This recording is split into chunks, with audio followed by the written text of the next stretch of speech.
Okay, aloha. I'm Anna, and this is Kealoha. Aloha. And we're here to get some more information on and updates on what's happening in your neck of the woods. Okay.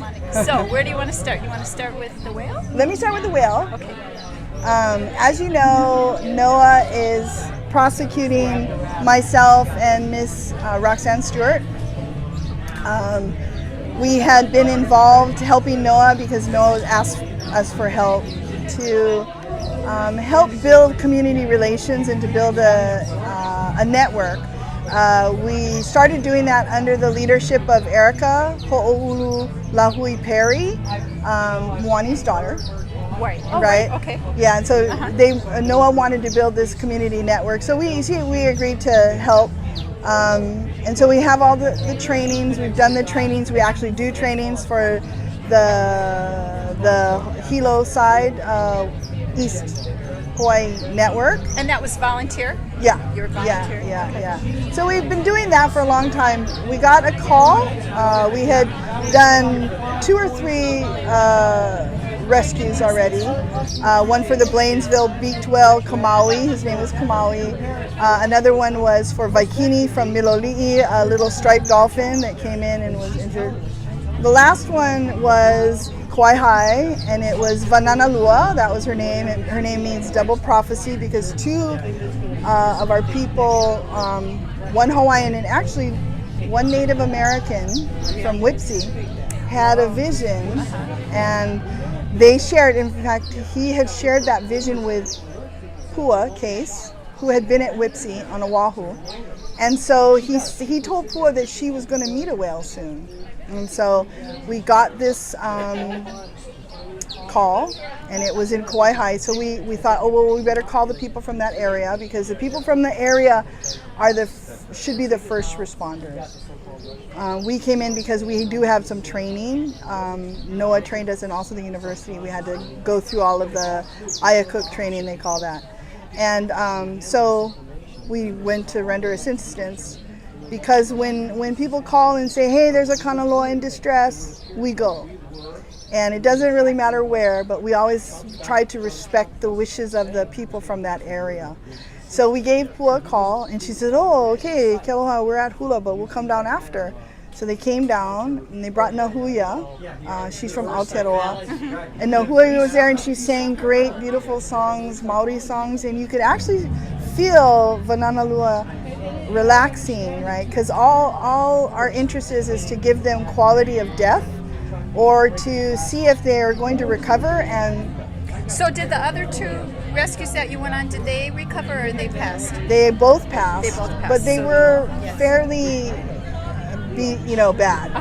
And Kamaui lived for 14 days, and then he passed right at this critical time. So, but he was really trying very hard, but it was his time.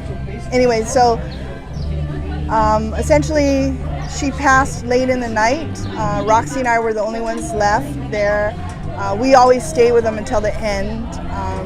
So we secured her body, and we slept kind of half in the water, half out, wondering if anyone was going to come back. And no one came back. And in the morning, I walked the beach to try to see if anyone was around. Nobody was around. And who came up next were a couple of sisters came and said, do you folks need help? And we said, well, actually we do. And so we took her body and buried it at sea traditionally, and we did traditional ceremony. That's when her name was given. The Ike came to Roxanne Stewart that her name should be Vananalua because not only did the Native American have the vision, but also this one woman, she came down to particularly to feel that and see if that was the one that she had seen in her dream. And it was actually so amazing. But that's that connection. So, and then we went for a while, and next thing you know, they had the federal agents show up at Roxy's school and interrogate her, and a number of the Dokir officers calling us, and we told them, here's our story. It's not a big deal. We're not afraid to tell it. We buried her traditionally. That's the thing to do. And the reason why, I guess, is they're saying that NOAA then filed charges against us for an unlawful take because they didn't give us permission apparently to go and traditionally bury the kanaloa. And so we had to go through a whole hearing. And how this has been going on for a while. So how long has this been? 2 years now. 2 years. Yeah. And so we finished last summer, I think, and we're awaiting the verdict. And The verdict for being a cultural practitioner. Yes. And properly yeah. burying one of our aumakua. Yeah, exactly. Okay. And so they brought a judge from Washington. I personally think she was very smart, very akamai. She asked very good questions. So I think that she's thinking about it. I think she understood that we did not act out of malice or anything, that we were doing what we knew to do. And, essentially, NOAA left us, right? So she didn't understand that at first, and I think our lawyer brought up the point that we had been in the water for more than 9 hours, and NOAA had not brought us water or food or anything, and NOAA wanted to euthanize it. And we're not, we can't euthanize a kanaloa. That is an aumakua. We can't put it to death, but we can make sure its death is gentle, try our best to do that. So we hold them in the water so that they don't have to struggle. We never really even interacted with any of the NOAA people ourselves. We were in the water with Vananalua. So all of the stuff that they said about us was all hearsay. They actually said that we were threatening to them, that the Hawaiians came down and were threatening to them. And of course, there's nobody threatening anybody. And our lawyer was like, well, did you hear any loud noise? And so, how did you get your representation? Who? Gary Zamber, and he's a great lawyer. And he basically, how we showed up was Uncle Kaliko sent us there because, just so you know, we were scared that they were going to come and arrest us. They were looking for me, and Roxy wouldn't give me up. So, oh my gosh! So you were a fugitive. I was on the lam, and I wasn't going to turn myself in because I don't have anything to turn myself in. So if you want me, you got to find me. But unfortunately, everybody had Facebook that we were going to be up at Mauna Kea. Okay. And so I was worried. I didn't want them bad to show up and take us out. So I asked for the lawyer. And so Gary said, okay, Kealoha. So he wrote the letter. He goes, we retained him. And he said, I'm their lawyer. So if you want to talk to him, you got to talk to me. So you're waiting. So your trial was like a trial just between you, Don't Care. It was a trial under the Endangered Species Act. Although Vananalua is not an endangered species, NOAA doesn't actually have a court. So they have to borrow the Endangered Species Court and jurisdiction even to try us. And flew them here. Yeah, flew them from Washington, D.C. to come and try, to Kona. Amazing too, we all live in Hilo. We're like, can't you come to Hilo? So we had to actually put ourselves up in the hotel and all of our witnesses in the hotel. And how long did that go on? How long it went on for a whole week. You brought witnesses in to... Yeah, okay. And we had to bring, pua. Okay. We had Nahuya come from Aotearoa get on the Skype. Okay. And so she testified, so it was a full court, press, right? Right. And then the irony was we actually were at the hotel and we went down to do hi'uvai in the ocean at the hotel, and they came after us and they threatened to call the police on us, and we're like, listen, we're just trying to do hi'uvai before our trial. So then we got into this big argument with the hotel. With the King Camp? No, it was the Kona Hotel. I forgot the name of it. Oh my God.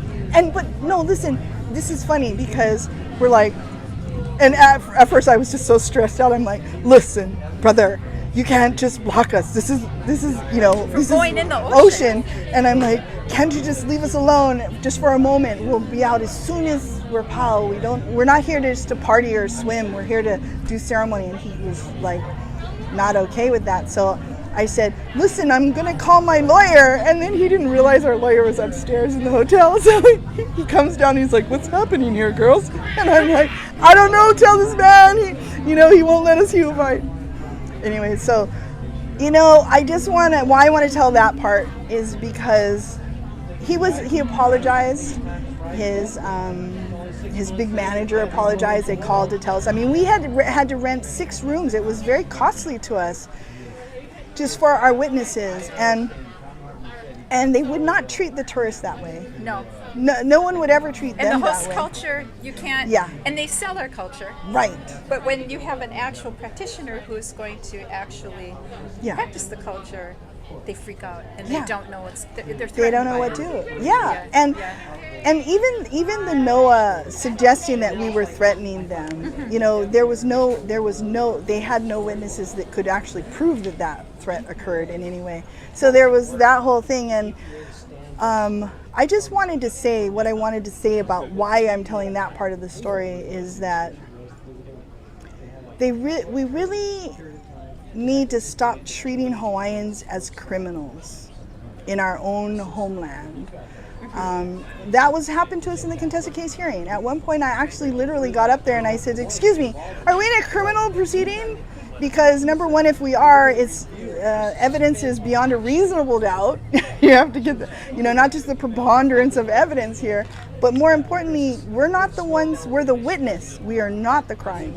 And that's how Uncle Kaliko Guy's song goes, right? Uncle Skippy's song, right? Yes. Witness, not the crime. So that's it. We are the witnesses, and we're not the crime. And it is. People don't really understand how badly the institutional treatment of Hawaiians is.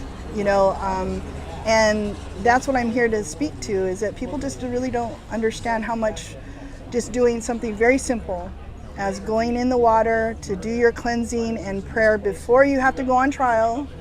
For another cultural practice, right? And then the next day, the security guy was all sorry because he saw us in the newspaper.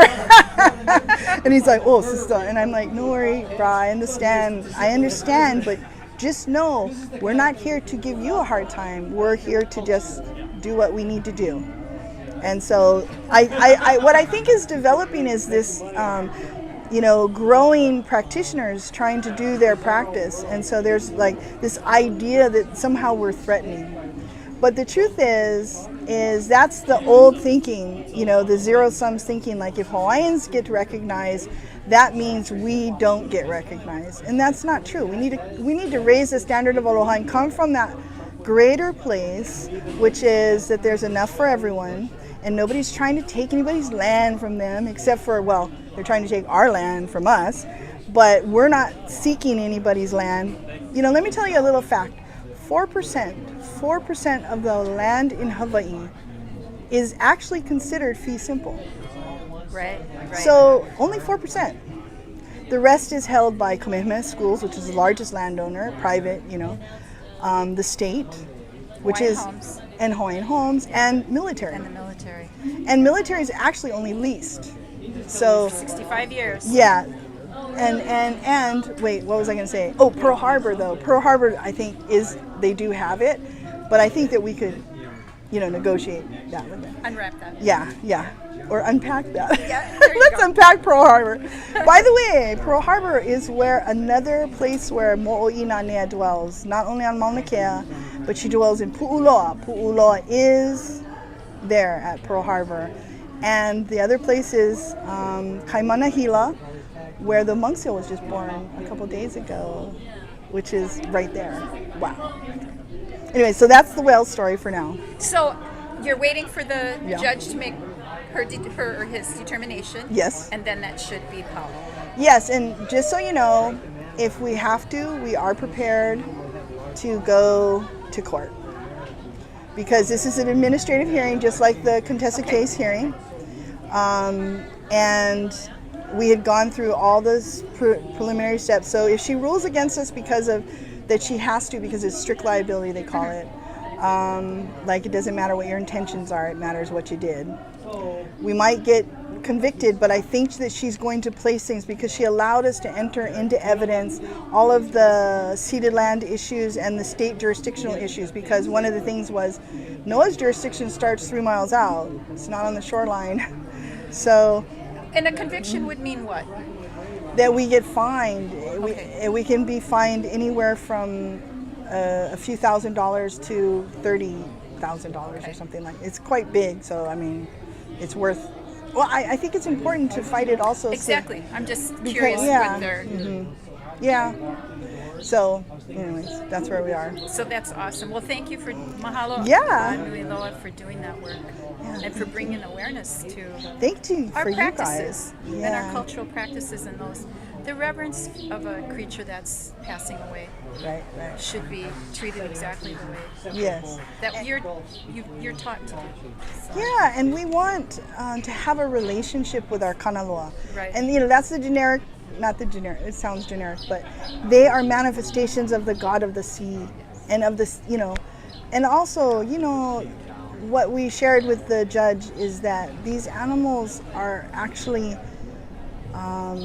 they're part of the pole and they're part of the owl, the light, because they actually help to sing us into being. So we probably can't put them to death with the euthanizing, but we have to respect them and honor them enough to show them the respect that they are entitled. I mean, that's why we wear that niho palawa. The ali'is wore that because that was the voice of the depths, and that was a symbol of their authority to speak from the depths. So it's very deep and cultural. Yeah. mahalo. Thank you. Okay. Thank you for that. Thank you. And your mana'o. Yeah, thanks you guys for making this. So I'm Anna, and this is Kealoha from Paradise Patriots. Thank you. Aloha. Paradise Patriots. Woo!